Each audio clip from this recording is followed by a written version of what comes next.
मित्रांनो, तर 4 लाखामध्ये घर भेटणं हे सगळ्यांचं स्वप्न असतं. तर पिंपरी चिंचवडनी हे घर गरीब रहिवाशांना 4 लाखामध्ये दिलेलं आहे. हे आहे घरकुल. पिंपरी चिंचवडमध्ये घरकुल आहे हे.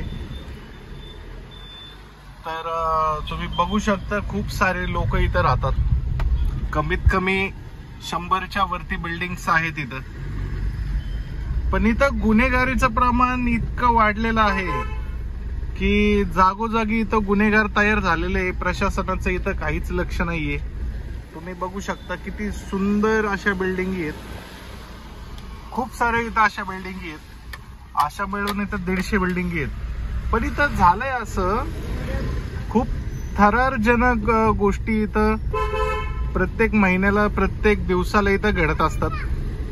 जसं की इथं आता मी तुम्हाला जसं म्हटलं 100पेक्षा जास्त बिल्डिंगी आहेत. तर इथं खूप सारे ठिकाणाहून लोक आलेले आहेत इथं राहायला. तर त्यांचे मुलं असतात. तर काही काही झोपडपट्टीच्या तिथून पण आलेले आहेत, काही काही चांगल्या ठिकाणाहून पण आलेले आहेत. हे पालिकेने 4 लाखाला घर दिलेलं आहे. आजच्या दिवशी जर पिंपरी चिंचवडमध्ये घर घ्यायचं म्हटलं तर कमीत कमी 25-30 लाखाला आहे. पण ह्या लोकांना यांची जाणीव नाहीये.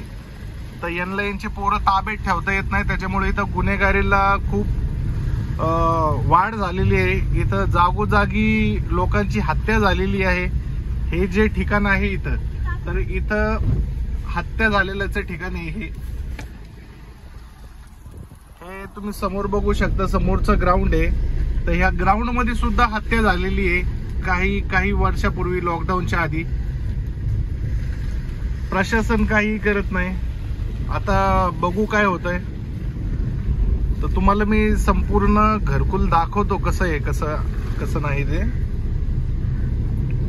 तर हा माझा पहिला व्लॉग आहे, तुम्ही बघू शकता.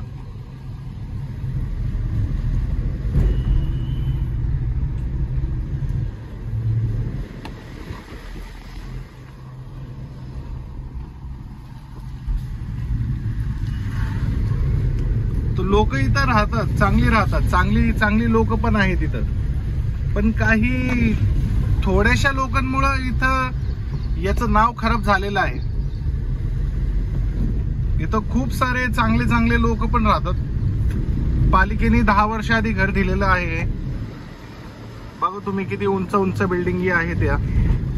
हे समोरचे घर पण पालिकेच्या अंडरला येतात. घरकुलचा समावेश आहे याच्यात पण.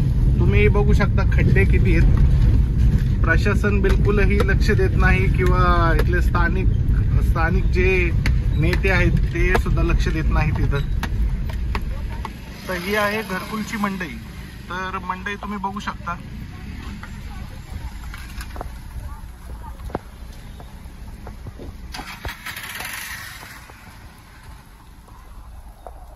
हे बघा, ही घरकुलची तुमची मंडई आहे.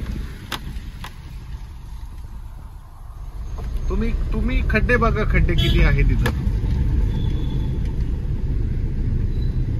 रस्ते कसे आहेत तुम्ही बघा जरा. सुंदर असे बिल्डिंग आहेत खूप साऱ्या.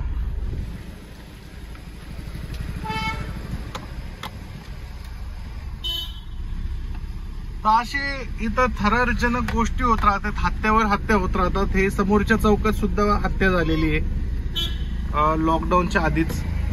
अजून पण इथं खूप साऱ्या टोळ्या सक्रिय आहेत. तर आज ह्या ब्लॉग मध्ये एवढंच होतं. भेटूया पुढच्या ब्लॉग मध्ये. थँक्यू.